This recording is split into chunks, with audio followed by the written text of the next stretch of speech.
Yeah, it's not good for the future, really, that kind of situation. I mean, it, economically, with inflation across European countries, statistically, people are on average poorer every year anyway, especially as fuel costs increase, and so prices of everything, food, transportation, clothes, um, all your energy bills. Mm. So everything just goes up, but the salaries don't rise to meet those needs. It it's a very bad sign for the future of education, because who wants to be in that that position? No, nobody, nobody wants to be in that position. Um, and if you don't respect the educators of society, then you don't respect the educational level of society, Mm. and then you don't respect the future of the society uh, as well, because there's definitely uh, an intellectual basis for society and communication. Um, um, Basic example would be a non-violent approach to life, and a general respect for other human beings, and then the ability to participate in dialogue and debate at um, an intellectual level, basically, Mm. um, which can't exist if people don't have the basic cognitive skills, which are learned from people who have studied more and have more experience. And in general, we expect these people to be educators, who have studied pedagogy and understand um, mental processes, and can implement strategies and help motivate students. So when you disrespect the system of education by degrading people by paying them less, um, which is how we signal value, right? You pay more for a product because it's better, right? You don't, you know, you there's a reason why Ferraris are expensive, right? There's a reason why a Porsche is an expensive car. There's a reason for Mm. that. It's it's craftsmanship, it's quality, um, and you don't get the best. You you don't usually get the best product by paying the cheapest price. So people understand that when they walk into a shop, Mm. right? They understand that in their investments in technology, and education is a kind of technology, right? I mean, it's a biological technology, but it's still a technology because it's a process. So it's sad to see um, that I think people who should be more respected are less financially respected. And then um, who's going to be attracted to that in the future? Mm. Yeah. Um, it's just fundamentally wrong, really. And it's it, it it's sad, especially if you're not just a teacher, if you're a parent of children and you want your children to have a good education. um, you're not going to or you're going to realize very quickly that it's not going to happen if you don't pay the teachers um, enough, and also if the schools don't have enough money. And what happens a lot with teachers is that teachers end up investing more time and very often more of their own money as well into into the work that they do. It's not a walk into the office, walk out of the office, forget about your job. It's a lot of preparation for the next day. It's care for the individual people. It's research. It's marking papers. It's reading the same thing again, again and again. It's communication and interaction with a large number of people. It's responsibility as well, for the future of society. You know, society doesn't have a future if you don't value the responsible people. And so when menial tasks, which would be tasks that don't require much thought, like putting food on a supermarket shelf, it's an important job, don't get me wrong. But eventually that will be phased out and robots will replace people. And that proves just how you don't need to think when you do that kind of job. So it's really sad. For my time in Slovakia, one of the things that occurred to me from working there was that if a teacher married a teacher, you were destined to be very poor. Yes, that's true. and you know, that as a, you know, societal status, I mean, that's ridiculous, because then it would not be seen as, you know, if you put yourself in a position as a teacher, you put yourself in a position of low social status. Yes. And you know, it just creates that stigma in society of, oh my God, they're a teacher. How much do you value yourself? You know, like what would you pay yourself if you had to pay yourself? Would you pay yourself that, or would you pay yourself more? And so the question about personal value is quite important. You know, that there might be some long-term benefit to the situation where people try to build a different system, build a better system, build a new system. It's complicated. I ran as you maybe know, I ran a private school in Bystrica for a period of time, and I was always really surprised, confused, intrigued.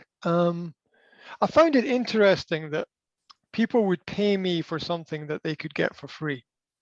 I found that a really, really interesting perspective. Like people could get their state education for free, basically. It's not free. I understand it's not free, you know, because nothing's free, right? You know, it's all paid for somehow, somewhere, usually by borrowing money from banks, but which increases the national debt and inflation, but there you go. But I always find it interesting that people would rather invest money in my school than get the free state education. And I find it interesting because the state has infinite resources. They have an infinite, they have a very large budget. I won't say infinite budget, but they have a very large budget, and they have a large number of educators, and they have a large number of administrators, and they have a large number of professors, and a large number of people working in all areas and all aspects. But people would still rather pay me than go through that other system. And I found that quite, I would say, economically positive, because not just for me, but for society, because it showed that people value their education. A lot of parents value the education of their children. A lot of people value their own position in society, and they want to improve. And that if a small independent private school run by one person could challenge the entire system of the state Mhm. and win, which, you know, surviving in business is winning. That's a simple definition, but then there's always hope for the future, because that means that people will look and people will invest and people are prepared to invest in a better future. And I think that the long-term success for teachers could possibly, now there's many different roads in the future, but one of them is possibly that teachers get together and start their own private schools and charge for their services, knowing that they are good at their job, they're professional, they know what they're doing and can do it better than anybody else. And just the same way that we seek out good mechanics for our cars, you know, good doctors for our health, whatever it is, you know, good builders for our house or decorators or whatever, just the same way that we seek out everything else independently economically, that perhaps part of the future educationally would be the same thing. The danger is that you then create a two-tier educational system where people pay more to get more. But personally, I don't think that's always a bad thing, because what is valuable should always be more expensive. I'm not saying education is a product, but it does produce something, right? So we don't think that way about houses. We don't think that way about cars. We don't think that way about books, right? And I know we're talking about the difference between animate and inanimate objects. You know, car and a book is an inanimate object. Yet we're quite happy to pay more to have something better. You know, if our favorite author releases a new book, we're happy to pay more money because it's new and we respect that author. And until we have the same respect for education, it won't improve, because, you know, that you pay for what you respect. And so it's almost like I can make a wild statement like everything that's free turns to shit eventually, because nobody respects it. Yeah. I tell my daughters the girl who kisses all the boys has no value, right? Because her kisses are cheap. Yeah. And so don't give your kisses away for free. It's like don't sell them either. It's not the right way. It's not what I'm saying, right? You don't jump from one extreme to the other. Okay. You know, just because the left road is a bad road, it doesn't mean you should take the right road. Yeah, it's more complicated than that. But yeah, and until we have to pay for something, we don't very often don't respect it. I heard somebody say last week that if you don't pay money, you don't pay attention. Mhm. And you know, it's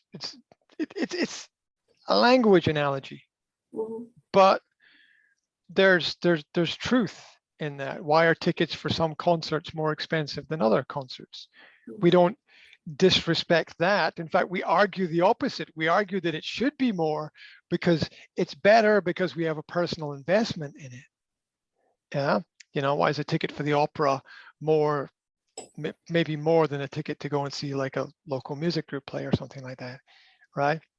And if both of those things were free, you could argue that maybe at the end of the day, nobody would really be very interested, because there's no, there's very little opportunity for growth in something you can't value, because you don't know what the value is, because there's no free market in it. The free market regulates the value. For example, you know, the price of coffee or the price of a bottle of Coca-Cola or something is regulated by how much the market or how much the people in the market can invest in the product. And it can be, it's quite interesting. I was looking at the prices of digital video games. It's a strange topic, but I just, in terms of regulation of price and product and value, can be regulated to specific markets and countries, so that you're not paying the same price in every country. It's actually regulated to the economic value of the price within the country. So if you're in Germany, you pay more for the digital video game than you do if you're in Slovakia, because it's regulated to the economy. And we understand the value because we understand the price, because people pay for it.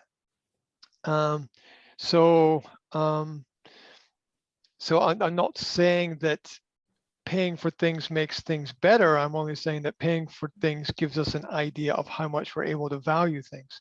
We do the same with food, right? You know, why is that food more expensive? Well, probably because it's better quality. There's nothing better than the apple from the tree, right? You know, which is, you know, God's apple is free, right? Yeah. So there's nothing better than that. You know, going and swimming in the ocean is free, right? You know, those are lovely and beautiful things about life. And you can even say the same thing about education, right? You know, that good advice often comes free from your friends or your family or people around about you or your colleagues or whatever. You know, people don't usually charge, you know, for that aspect of life. We're happy to help each other out. And so the economics of free is a complex topic, but it's interesting in terms of you value more what you pay for. Yeah. And so if education is going to be free, then it's possible that the teachers become valueless because nobody understands how important that they are as a key in society. And they don't understand until too late, because, you know, it's only when everything falls down that people go, oh, I didn't realize there was a problem. I thought it was all going to be there forever. I thought it was just automatic. You know, people have this automatic idea that, yeah, schools are going to be there and teachers are going to be good and education is going to be great. The world is not like that anymore. It's changed. Yeah, there's a you know, there are great YouTube channels, unfortunately, that are far better than the teachers in the classrooms. You know, because there's a lot of great scientific YouTube channels, you know, talking about science and physics and chemistry that are far better than the teachers that are in the classrooms. I had great fun at university, you know. So yeah, the social context of anything is what makes it interesting, right? I mean, it's not in general the subject, it's the people. People make things interesting. So you know, it's not the subject, it's the teacher. You know, in any school, you know, why does everybody want to study this subject? Because it's a great teacher. It's not because the subject is great, it's because the teacher's great. Yeah, it's really, really down to the individual person. And that's why comparison with an education is complicated and almost impossible, because yeah, each person is different and brings a different set of ideologies and skills and ideas to the table. Not right or wrong, just different. And so it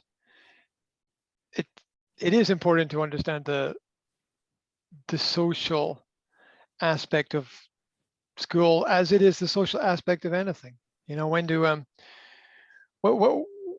do groups of colleagues in offices bond together? Well, when they do social activities.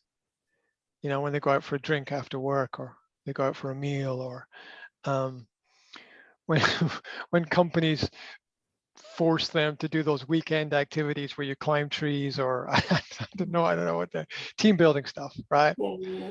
You know, which is all extremely important. And so as a cultural feature of society, colleges and universities and schools have great potential to show us the beauty of diversity that exists with everybody being different and learning to understand differences together. It's a great thing. And yet at the same time, it's completely natural for human beings to especially children, to show no prejudice. Yeah, the children talk to everybody in an almost equal way, in a way that adults don't. Life experience, history, our own prejudices, our own experiences, our own likes, our own tastes influence us a lot, and in a way that children haven't yet hardened to. They're still evolving as beings, and so it's really nice to see that in children, and I think there's two sides. I think that bringing people together so that they understand each other is extremely important, and yet people are going to explore things naturally anyway. If you leave them, we're all curious about something. It's different things, but we're all curious about something. There's always something different things interest different people, but there's always something interesting to somebody. It might be strange, maybe I'm interested in trees and you're interested in chairs or something, but we've all got our interests. So it's going to be interesting to see how education develops. I think that things have changed already in education, and that people are not quite aware of where we are. Like it's 2022 and it's not 1956. I'm all for, like, the old church school system is something that I'm a great fan of. It's a personal thing for me, and it's get it. You got one book, the Bible, and you use that as your main text, and you base your curriculum around that principle, and I think that's fantastic.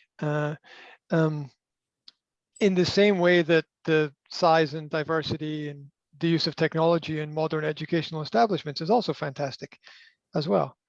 There's many ways to there's many ways to cook, and so there's many ways to educate as well, and they all have their advantages and disadvantages.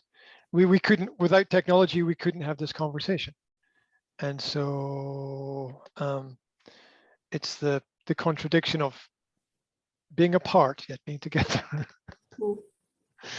At the same time, it's not as good as being in the same physical space, because you don't have the same energy, but it's just a tool, right?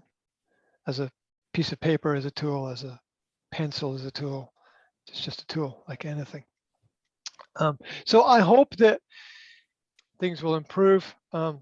That's just a hope. It's probably not realistic. As I think that technology has far surpassed where people understand that it is, and that anybody who wants to learn anything can turn on a computer and learn whatever they want instantly, which is both beautiful and dangerous at the same time. Yeah. So you can learn about the history of literature, or you can learn how to build a gun. Try to choose the good things in life. So